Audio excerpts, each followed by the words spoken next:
Hello friends, welcome to my YouTube channel biology study. I am Meena Chaudhary.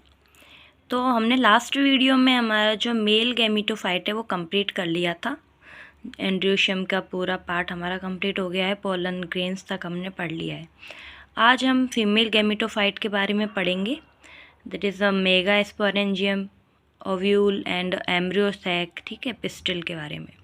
Pistol या carpel जो कि एक क्या है, गाइनोशियम है, फीमेल रिप्रोडक्टिव पार्ट है। ठीक है, तो हम हमारी एनसीईआरटी रीड करते हैं। The gynoecium represent the female reproductive part of the flower. The gynoecium may consist of a single pistil that is a monocarpellary or may have more than one pistil this is a multicarpellary. ठीक है, तो जो gynoecium है वो क्या करता है, female reproductive part को रिप्रेजेंट करेगा। और गाइनोशियम अगर एक ही पिस्टिल से मिलके बना होगा तो उसको हम मोनोकार्पिलरी बोलते हैं। अगर एक से ज़्यादा पिस्टिल पाई जाती हैं फ्लावर के अंदर और तो उसको हम मल्टी कार्पिलरी बोलते हैं। ठीक है, when there are more than one the pistil may be fused together that is syncarpus। अगर जो पिस्टिल हैं वो एक दूसरे के साथ फ्यूज़ हैं तो हम उसको सिनकार्पस बोलते हैं। और जैसे वो अलग हैं एक दूसरे से तो हम उसको एपोकार्पस बोलते हैं। ठीक है, फ्री है मतलब एक दूसरे से फ्यूज़ नहीं है। जो सिनकार्पस है वो किस में मिलती है, वो ज़्यादातर देखी जाती है पेपावर प्लांट में। ठीक है, और जो एपोकार्पस है वो देखी जाती है माइकेलिया में। ठीक है, अब हम आगे पढ़ते हैं। Each pistil has a 3 parts that is a ovary stigma, style and ovary and the stigma serve as a landing platform of for pollen grains. क्योंकि जो पोलन ग्रेन्स हैं वो अपने एंथर जब फटता है तो वहाँ से जो पोलन ग्रेन उड़ के स्टिग्मा तक पहुँचती हैं, तो उसकी इसीलिए जो लैंडिंग प्लेटफॉर्म है वो स्टिग्मा होता है। सबसे पहले स्टिग्मा को ही टच करेंगी। ठीक है, the style is the elongated cylinder part beneath the stigma. जो इलोंगेटेड एक ट्यूब लाइक लंबा सिलेंडर पार्ट होता है उसको हम स्टाइल बोलते हैं। वहाँ से जो पोलन ग्रेन्स हैं वो स्टिग्मा से उसके थ्रू स्टाइल के थ्रू जो है ओवरी तक पहुँचती हैं। The style is the elongated cylinder part beneath the stigma. The basal bulged part of the pistil is ovary. Inside the ovary the ovarian cavity is located. The placenta is located inside the ovarian cavity. ठीक है, अब हम एक बार diagram से देख लेते हैं। तो ये है हमारा फ्लावर जिसमें हमने पढ़ा था, ये यहाँ पे कैलिक्स है, ये करोला है, एंड्रोशियम है, ये गाइनोशियम। ठीक है, जो गाइनोशियम है वो ये बीच वाला पार्ट है, ये फीमेल रिप्रोडक्टिव पार्ट होता है। यहाँ पे ये इसका यहाँ पे एलोबरेट किया हुआ है। स्टिग्मा सबसे ऊपर वाला पार्ट होता है, ये स्टाइल है जो भी सिलेंडर ट्यूब लाइक स्ट्रक्चर है, और ये नीचे ओवरी है पूरा। ठीक है, ओवरी के अंदर यहाँ पे एक प्लेसेंटा है जो ये इस टाइप से प्रेजेंट है, और प्लेसेंटा के ऊपर अटैच्ड है ओव्यूल। ओव्यूल के अंदर ही जो है ना मेगा स्पोर मदर सेल बनेगी और उसी से हमारा जो फीमेल गैमेट है वो बनता है। तो ये हमारा एक ओव्यूल है जो कि हमने ओवरी के अंदर प्रेजेंट था, वो हमने ओव्यूल, ये वाला जो अंदर का पार्ट है ये ओव्यूल है। इसके बाहर प्रेजेंट होते हैं इंट्यूगमेंट्स। ठीक है, ये न्यूसिलस है, जो ये वाला पार्ट है ये है न्यूसिलस, और ये दो जो यहाँ बाहर वाली हैं ये इंट्यूगमेंट्स होती हैं। और जो न्यूसिलस में बहुत सारी जो है ना स्पोर सेल्स बनती हैं, स्पोरोजिनस सेल्स बनेंगी, तो वो क्या करेंगी, उनमें से एक सेल मतलब एक ही सेल होगी इसमें। पोलन ग्रेन्स की तरह नहीं होती क्योंकि हर पोलन ग्रेन्स में क्या देखा था हमने कि जो एवरी पोलन होता है उसमें पोटेंशियल होता है एक मेल गैमेट बनाने के लिए, लेकिन जो फीमेल गैमेटोफाइट है उसमें क्या है, सिर्फ एक ही गैमेट चाहिए हमको, एक ही फीमेल गैमेट बनना चाहिए। तो इसीलिए जो मेगास्पोर मदर सेल है वो ओव्यूल के अंदर आएगी और अपना जो है म्यूसिस स्टार्ट करेगी एक फीमेल गैमेट बनाने के लिए। ठीक है, तो इसमें क्या होगा, ये जो पार्ट ये पार्ट जो है सिलेंड्रिकल पार्ट हमने देखा था फ्यूनिकल है। क्या है ये, फ्यूनिकल। तो ये जो फ्यूनिकल है ना, नीचे ये प्लेसेंटा से अटैच होती है और ऊपर ये किससे, ओव्यूल से अटैच हो रही है। तो जो ये बीच वाला पार्ट है जहाँ से ये ओव्यूल से और फेनिकल से जो अटैच होती हैं इसको हम हाइलम बोलते हैं। ठीक है, अब जैसे न्यूसिलस से एक सेल जो मेगास्पोर मदर सेल है वो ओव्यूल के अंदर आएगी और अपना जो डिवीज़न स्टार्ट करेगी। तो ये हमने जो सेल है, एक मेगास्पोर मदर सेल है, डिप्लॉयड है, ये क्या करेगी, मियोसिस करेगी। क्या करेगी, मियोसिस करके 4 सेल बनाएगी ये। तो ये 4 सेल बनाएगी, लेकिन हमको क्या है ना, एक ही सेल चाहिए होती है फीमेल गैमेट बनाने के लिए। तो ये तीनों सेल डिजनरेट हो जाएंगी, हमको नहीं चाहिए। हम एक ही सेल को यूज़ करके, जो एक सेल है वो क्या करेगी, आगे उसमें कैरियोकाइनेसिस होता है, इसमें साइटोकाइनेसिस नहीं होगा क्योंकि ये न्यूक्लियस डिवाइड करेंगे। तो एक न्यूक्लियस से 2 न्यूक्लियाई बनेंगे, और फिर 2 न्यूक्लियाई से 4 न्यूक्लियाई बनेंगे, 2-2 मतलब पोलर रीजन पे, एक ऊपर एक नीचे। और फिर 2 जो न्यूक्लियाई हैं उनसे 4-4 न्यूक्लियाई बन जाएंगे। तो ये जो 8 सेल स्ट्रक्चर है, 8 न्यूक्लिएटेड स्ट्रक्चर है, इसको हम एम्ब्रियो सैक बोलते हैं। तो ये जो एम्ब्रियो सैक बना है, ये ही आगे चल के क्या करेगा, इसी से हमको फीमेल गैमेट मिलेगा। तो ये अपना अरेंजमेंट कर लेते हैं इस तरह। तो इस तरह इसने अपना अरेंजमेंट कर लिया है अपने न्यूक्लियसिस का। तो यहाँ पे जो नीचे पोलर माइक्रोपाइल जो एंड होता है ना, उधर की साइड 3 जो सेल हैं वो बन जाएंगी, जिनमें से ये साइड वाली 2 सिनर्जिड होती हैं और बीच में एक एग सेल होती है, ठीक है। और बीच में ये जो 2 न्यूक्लियस हैं वो डिवाइड होके 2 न्यूक्लियाई एक सिंगल सेल बना लेते हैं फ्यूज़ करके। और जो चलाजल पोल है वहाँ पे 3 एंटीपोडल जो सेल्स हैं वो बनती हैं, ठीक है। तो इस तरह जो 8 न्यूक्लिएटेड स्ट्रक्चर है वो बन जाता है। तो इसी को हम बोलते हैं 7 सेल, क्योंकि इसमें 7 सेल हैं, 1 2 3, और ये पूरा एक सेल 4 5 6 7। तो 7 सेल स्टेज हो गई। और न्यूक्लियस इसमें कितने हैं, 8 हैं, 1 2 3 4 5 6 7 8।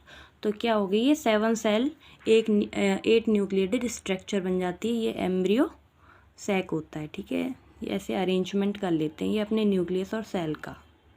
फिर अब क्या होगा, जो हमारा मतलब फीमेल गैमेट बन के तैयार हो गया है, ये एग सेल है, ये हमारा फीमेल गैमेट है, ये बन के तैयार हो गया है।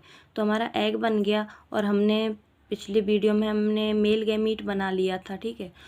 तो जैसे ही पोलन का जैसे एंथर फटेगा ना, तो उससे जो पोलन ग्रेन्स हैं वो स्पर्स्ड हो जाएंगी, डिस्पर्स्ड होंगी, मतलब इधर उधर फैल जाएंगी।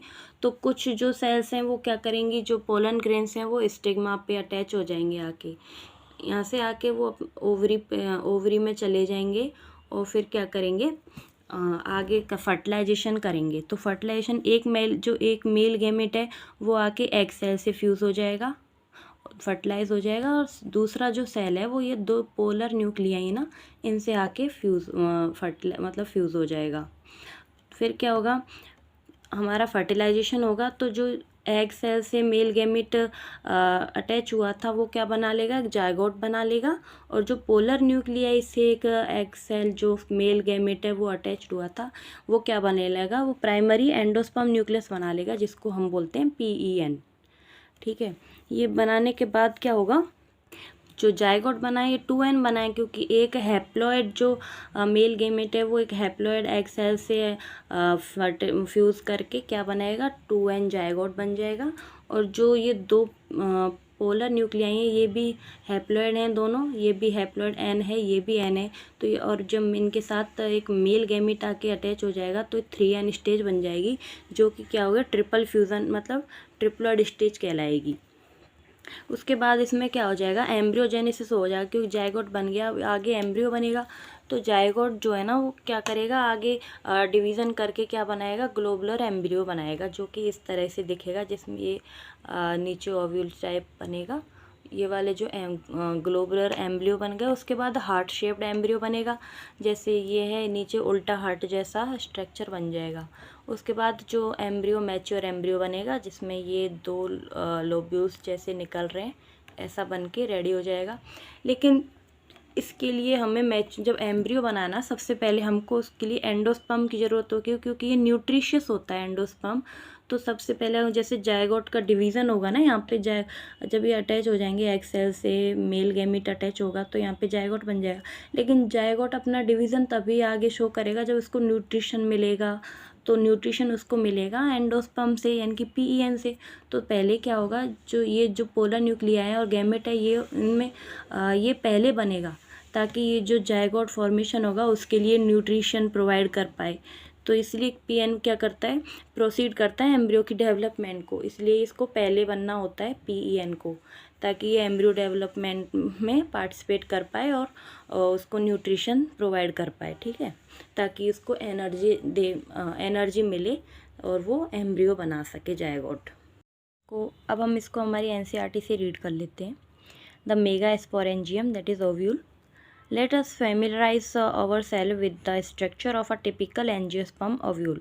The ovule is a small structure attached to the placenta by means of a stalk called funicle. हमने भी जो बताया था मैंने कि फनिकल से अटैच्ड होता है प्लेसेंटा से ओव्यूल, ठीक है।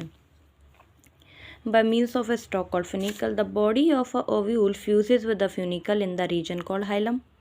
Thus, hilum represents the junction between a ovule and funicle. Each ovule has one or two protective envelope called integuments. Integuments encircle the nucellus except at the tip where a small opening called micropyle is organized. Opposite the micropylar end is the chalazal representing the basal part of the ovule. जो हमने यहाँ पे देखा था, जो basal part है ये chalazal end है, यहाँ पे ये माइक्रोपाइल एंड है, ठीक है। Enclosed within the integument is a mass of cell called nucellus. जो इंटीगुमेंट्स हैं उसके अंदर जो सेल्स का मास पाया जाता है उसको हम न्यूसिलस बोलते हैं, इंटीगुमेंट्स के अंदर पाया जाएगा। Cells of nucellus have abundant reserve food material. जो न्यूसिलस सेल्स हैं उनके अंदर क्या है, फूड मटेरियल रिजर्व होता है, बहुत काफ़ी मात्रा में पाया जाता है। Located in the nucellus in the embryo sac और फीमेल गैमेटोफाइट। फीमेल गैमेटोफाइट्स पाई जाएंगी न्यूसिलस के अंदर। An ovule generally has a single embryo sac formed from a megaspore. एक सिंगल एम्ब्रियो सैक होता है ओव्यूल, क्योंकि यहाँ पे एक ही फीमेल गैमीट बनाना होता है, तो हमको एक ही एम्ब्रियो सैक की ज़रूरत होती है, तो इसीलिए सिंगल सेल एम्ब्रियो सैक होता है, मेगास्पोर से बना होता है, ठीक है, ovule. Megasporogenesis. The process of formation of megaspore from the megaspore mother cell is called megasporogenesis. Megaspore mother cell से जो megaspores बनेंगे उसी प्रोसेस को क्या बोलेंगे, megasporogenesis बोलेंगे। Ovules generally differentiate a single megaspore mother cell in the micropylar region of a nucellus. It is a large cell containing dense cytoplasm and a prominent nucleus. ये जो मेगास्पोर मदर सेल है इसमें क्या है, dense cytoplasm पाया जाता है, prominent nucleus होता है ताकि आगे चल के बहुत सारी न्यूक्लियस में डिवाइड हो पाए और एक फीमेल गैमीट बना पाए। जो MMC है यानी कि माइक्रोस्पोर मदर सेल है, ये आगे चल के क्या करेगी, मियोसिस करेगी एंड मियोटिक डिवीज़न करेगी, और meiosis result in production of 4 megaspore. जो मियोसिस है उसके बाद क्या होगा, 4 मेगास्पोर बन जाएंगे। Female gametophyte. In a majority of flowering plant, one of the megaspore is functional while the other is degenerate. तो जैसा कि मैंने यहाँ बताया था कि मियोसिस के बाद क्या होगा, जो 4 सेल बनेंगे उसमें क्या होगा, जो 3 सेल्स हैं वो डीजनरेट हो जाएंगी और जो एक ही सेल है मेगास्पोर, जो एक ही सेल या मेगास्पोर है वो क्या करेगा, वो फंक्शनल होगा and develop into a female gametophyte या embryo sac. This method of embryo sac formation from a single megaspore is termed monosporic development. जो इस मेगास्पोर बना है, सिंगल मेगास्पोर से बना है, तो हम इस एम्ब्रियो सैक को बोलेंगे monosporic development. Let us study formation of embryo sac in a little more detail. The nucleus of functional megaspore divide mitotically to form 2 nuclei, which move to the opposite pole, forming the 2-nucleate embryo sac. 2 more sequential mitotic nuclear division result in the formation of 4 nucleated and later the 8 nucleated stage of embryo sac is formed. It is of interest to note that these mitotic divisions are strictly free nuclear, that is a nuclear division are not followed immediately by cell wall formation. तो जैसा मैंने यहाँ पे बताया था कि जो एक ही मेगास्पोर से क्या करते हैं, एक न्यूक्लियस है वो 2 न्यूक्लियाई इसमें डिवाइड होता है, और पोलर जो 2 न्यूक्लियाई थे ये अपने 4 न्यूक्लियाइड में डिवाइड हो जाता है, जो कि अपने पोलर एंड्स पे चले जाते हैं 2-2 करके, और उस 2 के बाद पूरा जो 8 न्यूक्लिएटेड स्ट्रक्चर है वो बन जाती है, जिसको हम एम्ब्रियो सैक बोलेंगे। यही हमारा फीमेल गैमेटोफाइट बन के तैयार हो जाता है। Now come here. Observe the distribution of cell inside the embryo sac. 6 of the 8 nuclei are surrounded by cell wall and organized into cells. The remaining 2 nuclei, called polar nuclei, are situated below the eggs apparatus in the large central cell. In 8 nuclei में से जो 6 nuclei हैं उनके ऊपर जो cell wall का formation हो जाएगा, लेकिन जो ये 2 न्यूक्लियाई हैं सेंटर में प्रेजेंट हैं, ये क्या करेंगे, ये इनके ऊपर सेल वॉल का फॉर्मेशन नहीं होगा, ये पोलर न्यूक्लियाई बन के रह जाएंगे। तो ये जो 6 न्यूक्लियाई थे इनके सेल वॉल का जो डेवलपमेंट हुआ है इनके साइड में, तो ये एक सेल बन जाएंगे और बाकी जो बीच वाले हैं वो खाली पोलर न्यूक्लियाई कहलाएंगे। ठीक है। There is a characteristic distribution of the cell within the embryo sac. 3 cells are grouped together at the micropylar end and constitute the egg apparatus. The egg apparatus in turn consists of 2 synergids and 1 egg cell. The synergids have a special cellular thickening at the micropylar tip called foliform apparatus, which play an important role in guiding the pollen tubes into the synergid. 3 cells are at the chalazal end are called antipodals, and the large central cell I mentioned earlier has a 2 polar nuclei. Thus, a typical angiosperm embryo sac at the maturity through 8 nucleated is cell 7 celled. Okay. तो यहाँ पे हमने already ये diagram के through हमने पूरा समझ लिया था। अब यहाँ पे हमारा जो एक फीमेल गैमेटोफाइट है वो भी बन के तैयार हो गया है। आगे हम स्टार्ट करते हैं पॉलिनेशन। तो जब हमने मेल एंड फीमेल गैमेट बना लिए हैं तो उन्हें फर्टिलाइजेशन के लिए एक दूसरे के पास लाना भी ज़रूरी है ताकि वो एम्ब्रियो बना सकें। तो वो अब कैसे होगा, उसके लिए हम पॉलिनेशन करेंगे। यानी कि पॉलिनेशन क्या होता है, जो transfer of pollen grain from the anther to stigma, that is called pollination. जैसे कि जो पोलन ग्रेन्स हैं उनका ट्रांसफ़र करेंगे हम कहाँ से, जो एंथर फटेगा तो उसमें से पोलन ग्रेन्स निकलेंगे और वो उनको स्टिग्मा तक पहुँचाएंगे। उसी प्रोसेस को हम पॉलिनेशन बोलते हैं। तो रीड करते हैं हम। Pollination is the mechanism to achieve this objective. Transfer of pollen grain shed from the anther to stigma of a pistil is termed as pollination. Flowering plants have evolved an amazing array of adaptation to achieve pollination. They make use of external agent to achieve a pollination. तो जो pollination है वो 3 type से हो सकता है, जैसे autogamy, second geitonogamy and third is a xenogamy. तो यहाँ पे पढ़ते हैं kinds of pollination. Depending on the source of pollen, pollination can be divided into 3 types. तो जो पोलन का सोर्स है, कहाँ से पोलन आएगा, कैसे, मतलब एक सेम फ्लावर है या फिर सेम प्लांट है या फिर डिफरेंट प्लांट है, उनके हिसाब से ये 3 टाइप्स में डिवाइडेड है। ऑटोगेमी। ऑटोगेमी क्या होता है कि जब फीमेल गैमीट और मेल गैमीट यानी कि जो पिस्टिल है और जो एंड्रोशियम है, स्टेमन, वो क्या करेगा, अगर एक ही फ्लावर में होते हैं ना तो उसको हम ऑटोगेमी बोलते हैं कि सेम फ्लावर में दोनों ही मेल एंड फीमेल प्रेजेंट हैं और जो मेल का पोलन ग्रेन है वो फीमेल के स्टिग्मा से अटैच हो जाता है, तो हम उसको ऑटोगेमी बोलते हैं, जो कि सेम फ्लावर में प्रेजेंट होती है। तो यहाँ से रीड करते एक बार। In this type, pollination is achieved within the same flower. Transfer of pollen grain from the anther to the stigma of same flower. In a normal flower which opens and exposes the anther and the stigma, complete autogamy is rather rare.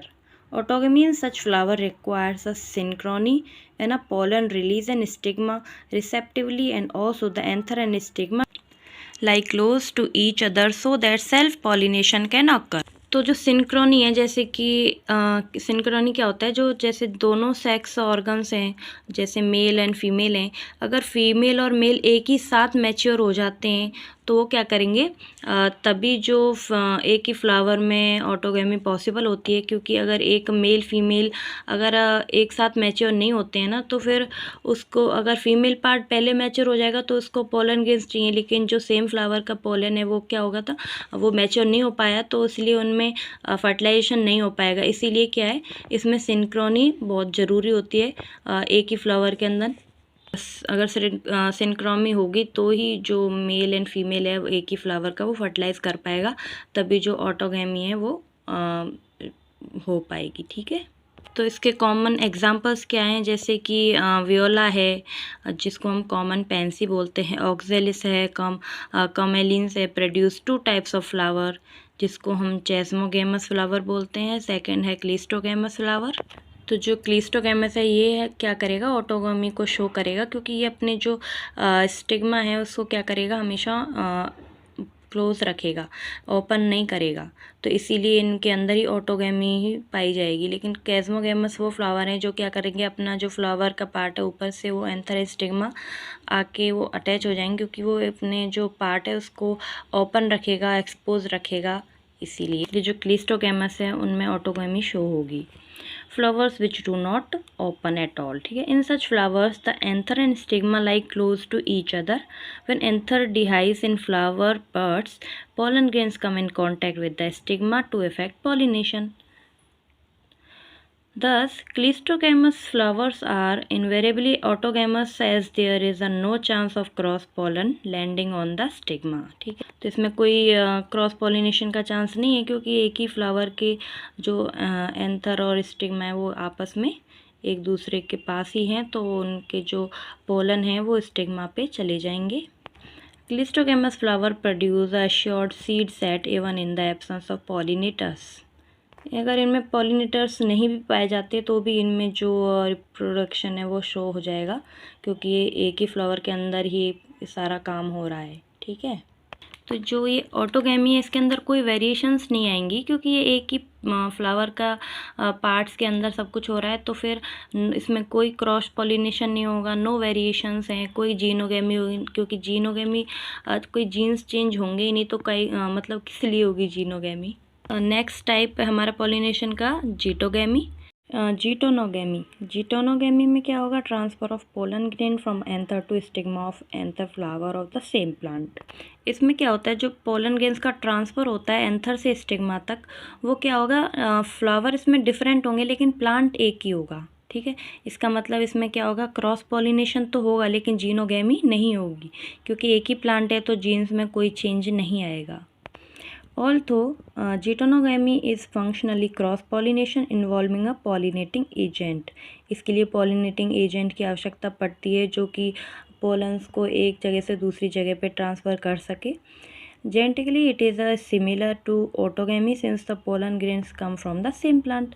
जो ये क्या है, autogamy की तरह भी similar है, क्योंकि इसमें जो पोलन ग्रेन्स हैं वो एक ही प्लांट्स पे हैं लेकिन फ्लावर्स अलग हैं।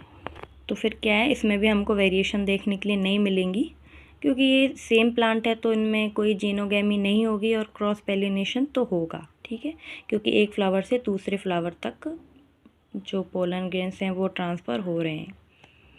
नेक्स्ट है हमारा जीनोगैमी। जीनोगैमी में क्या होगा, transfer of pollen grain from anther to stigma of different plant. This is the only type of pollination which during a pollination bring genetically different types of pollen grain to the stigma. ये एक है जिसमें इसको हम बोल सकते हैं successful pollination इसके द्वारा हो सकता है, जीनोगैमी के द्वारा, क्योंकि इसमें क्या होगा, जो ट्रांसफ़र हो रहा है पोलन ग्रेन्स का एंथर से स्टिग्मा तक, वो अलग प्लांट पे हो रहा है, ठीक है। इसमें प्लांट ही अलग है, डिफरेंट प्लांट है, तो जो क्या होगा, इसमें क्या होगा, कंप्लीट क्रॉस पॉलिनेशन हो जाएगा और इसमें कंप्लीट जीनोगैमी होगी, क्योंकि अलग प्लांट है तो इसके जो जीन्स हैं वो अलग होंगे, और तो इनमें वेरिएशन भी सबसे ज़्यादा देखने को मिलेगी। और ये सक्सेसफुल जो फर्टिलाइजेशन होगा वो उसमें हो सकता है, क्योंकि जो वेरिएशंस इसमें ज़्यादा पाई जाएंगी वो उसमें ज़्यादा सक्सेसफुल जो गैमेट है वो एम्ब्रियो है वो बनेगा, ठीक है। तो नेक्स्ट है हमारा एजेंट्स ऑफ पॉलिनेशन।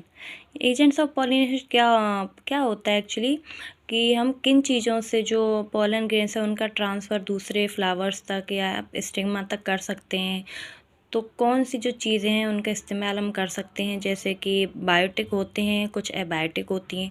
बायोटिक्स में हम जो होते हैं वो उसमें हम जिंदा चीज़ों का प्रयोग करेंगे, जैसे एनिमल्स हो गए, इंसेक्ट्स हो गए, और एबायोटिक चीज़ों में हम इस्तेमाल करेंगे विंड, वाटर, इनका, ठीक है।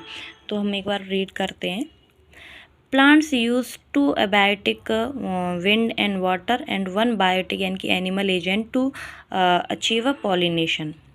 Majority of plants use biotic agent for pollination. जो ज़्यादातर प्लांट्स हैं वो बायोटिक एजेंट्स का ही यूज़ करते हैं पॉलिनेशन के लिए, क्योंकि ये बहुत सक्सेसफुल भी है। क्योंकि जो बायोटिक हैं वो रेयर यूज़ होते हैं, क्योंकि हम एनिमल्स तो लाइफ है उनके अंदर प्रेजेंट है, तो वो चीज़ों को समझते हैं और जानते हैं। तो ये मोस्ट सक्सेसफुल होता है एनिमल्स के द्वारा, यानी कि बायोटिक एजेंट्स के द्वारा। Only a small proportion of plant are used biotic agents. Pollen grains coming in contact with the stigma is a chance factor in both wind and water. क्योंकि wind and water के through तो by chance होता है, लेकिन हम animals के द्वारा तो खुद करके करवा सकते हैं, ठीक है। To compensate for this uncertainties and associated loss of pollen grains, the flower produces an enormous amount of pollen when compared to the number of ovules available for pollination. तो हम पहले पढ़ लेते हैं pollination by wind. Pollination by wind is a more common amongst abiotic pollination. Wind pollination also required that the pollen grains are light and non-sticky. तो ये क्या चाहता है विंड पॉलिनेशन, क्योंकि अगर विंड के द्वारा हम पॉलिनेशन करवा रहे हैं तो वो लाइट वेट होनी चाहिए ताकि वो हवा में आराम से उड़ सकें। अगर वो हैवी होंगे तो फिर हवा के द्वारा नहीं उड़ा जाएगा उनसे, इसलिए वो लाइट वेट होनी चाहिए, नॉन स्टिकी होनी चाहिए। अगर वो चिपचिपे होंगे, चिपक जाएंगे वो कहीं, तो उड़ ही नहीं पाएंगे, इसलिए वो नॉन स्टिकी होनी चाहिए, so that they can be transported in a wind current. They often possess well exposed stamens so that the pollen are easily dispersed into wind current. जो इनका स्टेमन है वो एक्सपोज्ड होना चाहिए, खुला हुआ होना चाहिए, ताकि जो जब विंड आए तो ये आराम से मतलब विंड के कांटेक्ट में आके ये क्या करें, ईजीली डिस्पर्स्ड हो जाएं। And large often feathery stigma to easily trap airborne pollen grains. और जो स्टिग्मा है वो फेदरी होना चाहिए ताकि फेदर्स, जैसे ये साइड में दिख रहा है आपको, ये फेदर बहुत सारे बाल बाल जैसे यहाँ पे है ना, ये फेदरी स्टिग्मा है। अगर ऐसा होगा तो ये जो पोलन ग्रेन्स है विंड के द्वारा जो ट्रांसफ़र हो रहे हैं वो इनसे चिपक पाएंगे और इनमें ट्रैप मतलब फंस जाएंगे, ठीक है। To easily trap airborne pollen grains. Wind-pollinated flowers often have a single ovule in each ovary and numerous flowers packed into an inflorescence. A familiar example is a corn cob. The tassels you see are nothing but the stigma and style which wave in the wind to trap pollen grains. Wind pollination is quite common in grasses. तो जो wind pollination है वो ज़्यादातर किस में देखा जाएगा, grass में, घास में देखा जाएगा, ठीक है। जो विंड पॉलिनेशन है ना ये मोस्ट कॉमन है एबायोटिक्स में, क्योंकि जो वाटर है वो बहुत लेस अमाउंट में जो वाटर से पॉलिनेशन हो पाता है, लेकिन जो मेन अबायोटिक एजेंट्स है वो विंड है, जो जिसके द्वारा जो ट्रांसफ़र है पोलन ग्रेन्स का वो ईजीली हो सकता है। नेक्स्ट है हमारा pollination by water is quite rare in flowering plants and limited to about 30 genera. जैसा कि मैंने बताया कि जो वाटर से है ना वो बहुत रेयर प्लांट्स में ही हो पाता है वाटर से पॉलिनेशन, ये लगभग 30 जेनरास में ही पॉसिबल है, ठीक है। मोस्टली मोनोकैटिलेडेंस, इसमें ज़्यादातर क्या है, मोनोकैटिलेडेंस आते हैं। As against this, you would recall that water is a regular mode of transport for the male gamete amongst the lower plant groups such as algae, bryophyte and pteridophytes. तो जो वाटर पॉलिनेशन के example हैं जैसे Vallisneria है, ठीक है, hydrilla है, Zostera है। जो वेलिसनेरिया है वो क्या करेंगे, जैसे वाटर से भी दो टाइप्स के होता है, एक सरफेस के ऊपर on the surface and other जो है वो इनसाइड वाटर है। जो सरफेस के ऊपर है वो उसमें आता है हमारा वेलिसनेरिया, जो कि इसको हम बोलते हैं एफीहाइड्रोफाइट। जो एफीहाइड्रोफिली मीन्स जो सरफेस के ऊपर ही, इसमें क्या होगा, जो स्टिग्मा है इसके जो स्टेमन होती है ना वो क्या करेगी, जो इसका स्टिग्मा होता है, पिस्टिल होती है, वो क्या करेगी, जो वाटर है उसके सरफेस के बाहर ही निकली होती है ताकि वो पोलन ग्रेन्स आए और सरफेस के ऊपर ही इसके जो स्टिग्मा है उससे अटैच हो जाए। लेकिन जो जोस्टेरा है ये क्या होगा, वाटर के अंदर पाया जाता है, तो इसको हम बोलेंगे क्या बोलेंगे, इसको हाइपोहाइड्रोफिली, क्योंकि इसके अंदर जो पोलन ग्रेन्स है ये क्या होता है, म्यूसिलेजिनस होता है, ताकि जो पोलन ग्रेन्स हैं वो वाटर से भीगे नहीं और जो पोलन है वो इजीली क्या करेंगे, आगे जो स्टिग्मा से अटैच होके आगे फर्टिलाइजेशन कर पाएँ।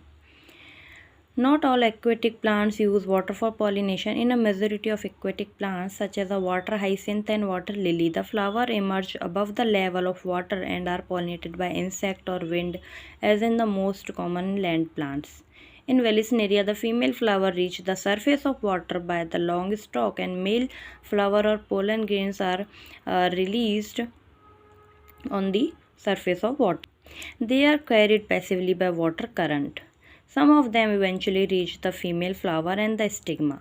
In another group of water-pollinated plants such as seagrass, female flower remain submerged in water, जो कि जोस्टेरा भी था ना, and pollen grains are released inside the water. Pollen grains in many such species are long, ribbon-like, and they are carried passively inside the water. जो ribbon-like जो इसकी stalks के साथ जो रिबन लाइक जो लॉन्ग जो ये पॉलन ग्रेन्स है उनके साथ क्या करेगी, वाटर के अंदर चली जाएगी और इसके स्टिग्मा तक पहुंचेगी, बाकी फिर वो पॉलिनेशन शो करेगी। ये कुछ ही मतलब कुछ ही पॉलन ग्रेन्स वहाँ तक पहुंच पाएंगी, क्योंकि वाटर के कांटेक्ट में आने से कुछ क्या होंगी, ख़राब हो जाती हैं। ठीक है। In most of the water-pollinated species, pollen grains are protected from wetting by a mucilaginous covering. तो जो पोलन ग्रेन्स हैं उनमें क्या हो, म्यूसिलेजिनस कवरिंग पाई जाती है, जो वाटर के अंदर जब ये जाके क्या कर रहा है, फर्टिलाइजेशन कर रहा है उस समय। जो वाटर एंड विंड है पॉलिनेटेड फ्लावर, ये क्या होते हैं, कलरफुल नहीं होते और ना ही ये कोई नेक्टर प्रोड्यूस करते हैं। Both wind and water pollinated flowers not very colourful and do not produce the nectar. तो इनका रीज़न क्या हो सकता है, यही हो सकता है क्योंकि ये जो विंड एंड वाटर हैं ये अबायोटिक फैक्टर्स हैं, अबायोटिक एजेंट्स हैं, तो ये क्या करेंगे, इसमें कोई लाइफ नहीं होती है, तो लाइफ नहीं होगी तो ये मतलब क्यों अट्रैक्ट होंगे किसी उसको, जो जीवित ही नहीं है चीज़, तो अट्रैक्शन कैसे शो कर सकती है। तो अब नेक्स्ट हम आ जाते हैं हमारे बायोटिक एजेंट्स पर। ठीक है। A majority of flowering plants such as a range of animals as pollinating agent, bees, butterfly, flies, beetles, wasp, ant, moth, birds are the common pollinating agents, जो कि बायोटिक एजेंट्स हैं। ठीक है, ये common है, जो कि जैसे इसमें इंसेक्ट आते हैं, एनिमल्स भी आते हैं। ठीक है। Among the animals, insect particularly bees are the dominant biotic pollinating agent. जो bees हैं वो क्या हैं, dominant होती हैं, क्योंकि सबसे ज़्यादा pollination है वो इन्हीं के द्वारा होता है। Even larger animals such as some primates, arboreal, rodent और even reptiles जैसे lizard हो गई, ये क्या करते हैं, ये भी pollination में help करते हैं। सबसे डोमिनेंट तो बीज हैं, लेकिन छोटा मोटा रोल इनका भी होता है, जैसे मंकी भी होते हैं, मंकी है, लिज़ार्ड्स हैं, ये हैं। ठीक है। Often flowers of animals pollinated plant are specially adapted for a particular species of animals. तो इस पैराग्राफ में कुछ भी नहीं है, लेकिन हम लोग इसको रीड कर लेते हैं। इसमें वही है कि जो एनिमल्स और इंसेक्ट होते हैं वो कैसे पॉलिनेशन करते हैं, कि मतलब कैसे अट्रैक्ट होते हैं। ठीक है। Majority of insect pollinated flowers are large, colourful, fragrant and rich in nectar. When the flowers are small, a number of flowers are clustered into inflorescences to make them conspicuous. Animals are attracted to flower by color and or fragrance. The flowers pollinated by flies and beetles secrete fall odors to attract these animals. To sustain animal visceral, the flowers have to produce reward of the animals. इसमें क्या है, जो animals होते हैं वो attract होते हैं fragrance से फ्लावर की। ठीक है। और जो बीटल्स और फ्लाइज होती हैं उनमें क्या होता है, ऑर्डर होता है जो कि अट्रैक्ट करता है एनिमल्स को। ठीक है। Nectar and pollen grains are the usual flower rewards for harvesting the from fall flower and animal visitors come in contact with the anther and the stigma. The body of animal gets coated with pollen grains, which are generally sticky in animal pollinated flower. When the animal carrying a pollen on its body come in contact with the stigma, it bring out pollination. तो जैसे animal है जो pollen लेके आएगा, उसको जब वो stigma के कांटेक्ट में आएगा तो पोलन को स्टिग्मा क्या करेंगे, लेके अपने ओवरी तक पहुंचा के आगे का जो प्रोसेस है फर्टिलाइजेशन का वो स्टार्ट कर देंगे। In some species, flower rewards are in providing safe place to lay eggs. An example is that the tallest flower of Amorpholus, the flower itself is about 6 feet in height. A similar relationship exists between a species of moth and the plant yucca. where both species, moth and the can not complete their life cycle without each other. तो जैसे कुछ plant हैं, जैसे यक्का है और moth है ना, ये अपनी लाइफ साइकिल कंप्लीट नहीं कर पाते एक दूसरे के बिना, इन दोनों का ही जैसे, क्योंकि क्या होता है, जो मोथ है वो क्या करेगा, अब जो अपने एग्स है ना वो कहाँ पे कर देगा, डिपॉजिट कर देगा ओवरी में, और जो फ्लावर है उसके बाद क्या होगा, वो पॉलिनेट हो जाएगा क्योंकि मॉथ की वजह से, and the larva of moth come out of the eggs as the seed start developing. Next हम करते हैं आउट ब्रीडिंग डिवाइसेस। जैसा हम जानते हैं जो इनब्रीडिंग है, इनब्रीडिंग क्या होता है, एक ही स्पीसीज, सेम स्पीसीज के बीच ही जो फर्टिलाइजेशन होगा वो होगा, और से जो ऑफस्प्रिंग या फिर एम्ब्रियो बनेगा, तो उसमें क्या वेरिएशंस नहीं पाई जाएंगी। तो उससे क्या होगा, आगे चल के वो अपने जो एनवायरनमेंट है उसके साथ कोप अप नहीं कर पाएगा, क्योंकि कोई वेरिएशन नहीं है, कोई उसको प्रॉब्लम नहीं मतलब सहन कर पा रहा है, कोई जेनेटिकल चेंजेस नहीं आ रहे हैं उनके अंदर, तो वो आगे स्पीसीज़ क्या कर पाएगी, आगे वो इन्वायरमेंट टॉलरेट नहीं कर पाएगी और अपने आप को एडजस्ट नहीं कर पाएगी इन्वायरमेंट में। इसलिए आउटब्रीडिंग डिवाइसेस के लिए हम लोग क्या क्या कंडीशंस होते हैं वो देखते हैं। जैसे जो क्रॉस पॉलिनेशन है उसके लिए हम कौन कौन सी कंडीशंस शो कर सकते हैं, वो हमारी ये आउटब्रीडिंग डिवाइसेस के अंदर आएगा। जैसे क्या हो सकता है, एक तो प्रोडक्शन ऑफ यूनिसेक्सुअल फ्लावर होगा। जैसे हम क्या करेंगे, एक जो फ्लावर है खाली एक ही सेक्स ऑर्गन अपने ऊपर हो, उसमें मतलब दोनों ना पाई जाएं, एक ही हो, इसीलिए हम ऐसा पौधा या फ्लावर बनाएंगे जो कि यूनिसेक्सुअल हो, जिससे कि क्रॉस पॉलिनेशन ईजीली हो पाए। क्योंकि अगर वो यूनिसेक्सुअल है, उसके पास अगर खाली मेल गैमेट पाए जा रहे हैं या फिर खाली फीमेल पार्ट ही है, तो वो क्या करेगी, अगर फीमेल है तो वो दूसरे फ्लावर से या दूसरे प्लांट से अपने जो पोलन ग्रेन्स है वो यूज़ करेगी। ऐसे ही दूसरा आ जाता है जैसे नॉन सिंक्रोनी है। सिंक्रोनी जैसे मैंने अभी बताया था कि जो दोनों सेक्स ऑर्गन्स हैं ना, वो क्या कर सकते हैं, एक ही में होती हैं। तो उनमें क्या है, अगर दोनों एक साथ मैच्योर ना हों तब ये काम हो सकता है। क्योंकि नॉन सिंक्रोनी यानी कि अगर मेल पार्ट पहले मैच्योर हो जाता है तो जैसे एक ही फ्लावर में मेल फीमेल दोनों है, अगर दोनों में से एक ही मैच्योर हो रहा है, एक बाद में हो रहा है, तो उन दोनों का काम नहीं चलेगा, फर्टिलाइजेशन नहीं हो पाएगा। तो अगर मेल पहले मैच्योर हो जाएगा तो वो चाहेगा अपने आप को फर्टिलाइज कर, मतलब वो फर्टिलाइज होना यानी कि जाएगा और दूसरे फ्लावर की स्टिग्मा पे अटैच होकर अपना आगे की प्रोसेस करेगा। तो इसीलिए इनको नॉन सिंक्रोनी होना चाहिए। सेकंड है पोजीशन डिफरेंट होना चाहिए। जैसे अगर फीमेल है तो उसको बहुत ऊंचा कर दो और जो मेल पार्ट है उसको नीचे रखो, ताकि जो मेल है, मेल के जो पोलन ग्रेन्स हैं वो ऊपर तक पहुंच ही ना पाए। ठीक है। फोर्थ इसमें हो जाता है इनकम्पेटिबिलिटी, जिसमें क्या होता है, जो जेनेटिक मैकेनिज़्म है, इसको हम इनकम्पेटिबिलिटी होता है जेनेटिक मैकेनिज़्म, जिसमें क्या जो फीमेल है ना वो खुद ही चुनाव करती है कि कौन सा पोलन उसको चाहिए आगे प्रोसेस के लिए। तो एक बार हम यहाँ से भी रीड कर लेते हैं। Majority of flowering plants produce a hermaphrodite flower and pollen grains are likely to come in contact with the stigma of the same flower. Continued self-pollination result in inbreeding depression. Flowering plants have developed many devices to discourage. जब इस same ही flower के contact में जब आएंगे pollen grains, तो क्या होगा, इनमें इनब्रीडिंग डिप्रेशंस देखने को मिलता है। इसीलिए हम लोग क्या करेंगे, आउटब्रीडिंग डिवाइस करवाएंगे इसको डिस्करेज करने के लिए। In some species, a pollen release and stigma receptively are not synchronized. Either the pollen is released before the stigma become receptive, or stigma becomes a receptive. Stigma are placed at a different position so that the pollen cannot come in contact with the stigma of same flower. Both these devices prevent autogamy. The third device to prevent inbreeding is a self-incompatibility.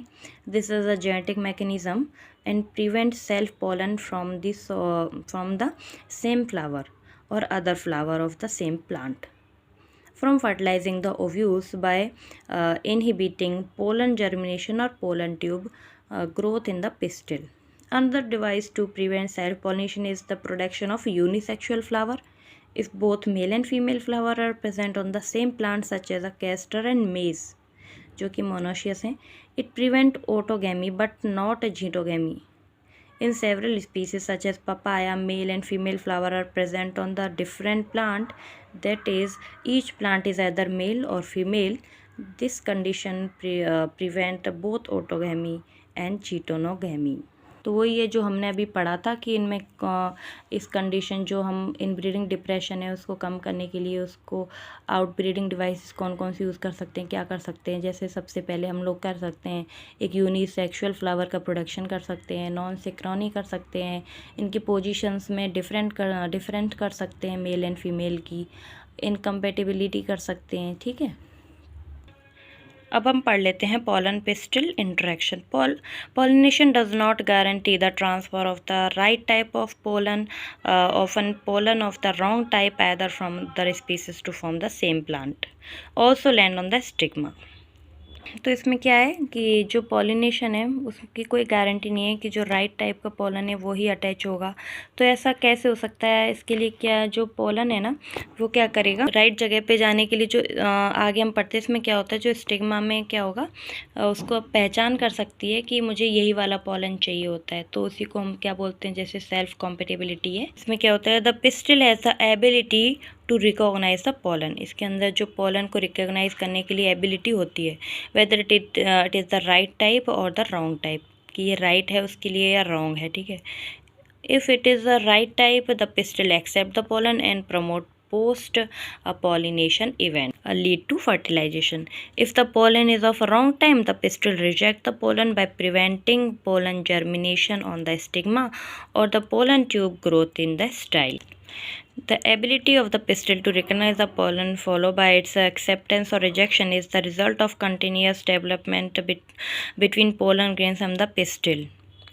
The dialogue is mediated by chemical components of the pollen interacting with those of pistil. Is one of the recent years in botanists have been able to identify some of the pollen and pistil components and the interaction leading to recognized followed by acceptance or rejection. इसमें ऐसा कुछ भी नहीं है, तो हम यहाँ से पढ़ते हैं आर्टिफिशियल हाइब्रिडाइजेशन से। As you shall learn in the chapter on plant breeding, a breeder is interesting in crossing different species and often genera to combine desirable character to produce a commercially superior varieties. Artificial hybridization is one of the major approach of crop improvement program. तो हम जैसे जानते हैं कि commercial production के लिए क्या करेंगे, जो प्लांट ब्रीडिंग है वो ज़रूरी है, क्योंकि सेल्फ जो पॉलिनेशन होता है उसमें वेरिएशन नहीं देखने को मिलती। तो इनमें क्रॉसिंग जो डिफरेंट स्पीसीज़ की है वो करवाई जाती है, जिससे कि प्रोडक्शन जो बढ़ता है उससे और वैरायटी भी बढ़ेंगी। तो जो सुपीरियर वैरायटीज़ हैं उनको प्रोड्यूस करने के लिए जो कमर्शियली क्या करेंगे, आर्टिफिशियल हाइब्रिडाइजेशन करवाया जाता है ताकि क्रॉप इम्प्रूवमेंट हो सके। So artificial hybridization is one of the major approach of crop improvement program. In such crossing experiment, it is important to make sure that only the desirable pollen grains are used for pollination and the stigma is protected from contaminated and unwanted pollens. This is achieved by the emasculation and bagging technique. तो हमें क्या है, जो desirable pollen grains चाहिए होते हैं, तो इसी के लिए क्या करेंगे, हम जो स्टिग्मा होता है उसको क्या करेंगे, बैगिंग कर देंगे, उसको एमेस्कुलेट कर देंगे ताकि जो पोलन हमको चाहिए वही स्टिग्मा से जाके अटैच हो पाए। In the female parent bee or bisexual flower, removal of anther from the flower bud before the anther dies using a pair of forceps is necessary. This step is referred to as emasculation. इसमें क्या होगा, जैसे female parent होता है उसमें अगर दोनों ही flower पाए जाते हैं, बाइसेक्सुअल मेल एंड फीमेल पाए जा रहे हैं, तो इसमें जो एंथर है उसको रिमूव कर दिया जाता है, जो कि इसी को प्रोसेस को हम इमेस्कुलेशन बोलते हैं। एंथर को जब वो डिहाइस हो जाए, मतलब जब फटता है उससे पहले ही उसको हटा दिया जाएगा, तो इस प्रोसेस को हम इमेस्कुलेशन बोलेंगे। Emasculated flower have to be covered with a bag or suitable size, generally made of butter paper, to prevent contamination of its stigma with unwanted pollen. This process is called bagging. तो जो emasculated part है उसको bag से, मतलब जैसे किसी चीज़ से cover कर दिया जाता है ताकि ये आगे जो स्टिग्मा है उसको कंटेमिनेट ना करे। इसी प्रोसेस को बैगिंग बोलते हैं। When the stigma of bagged flower attain receptivity mature pollen grains collected from anther of the male parents are dusted on the stigma and flower are rebagged and fruits allowed to develop. जब जो stigma है उसके ऊपर जो desirable pollen grain से वो आके अगर अटैच्ड हो जाते हैं दूसरे मेल पेरेंट से, उसके बाद उसको फिर से रीबैग कर दिया जाता है ताकि और कोई पोलन आके उसको डिस्टर्ब ना करे and the fruit allowed to develop.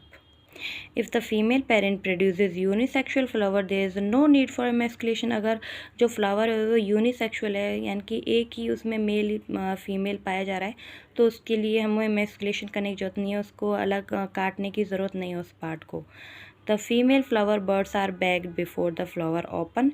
When the stigma become receptive, pollination is carried out using the desirable pollen and the flower is rebagged. तो यहाँ पे हमारा जो फर्टिलाइजेशन है वो कंप्लीट हो जाता है. अगर आगे जो पोस्ट फर्टिलाइजेशन इवेंट है वो हम नेक्स्ट वीडियो में पढ़ेंगे. तब तक के लिए bye bye, take care, thank you.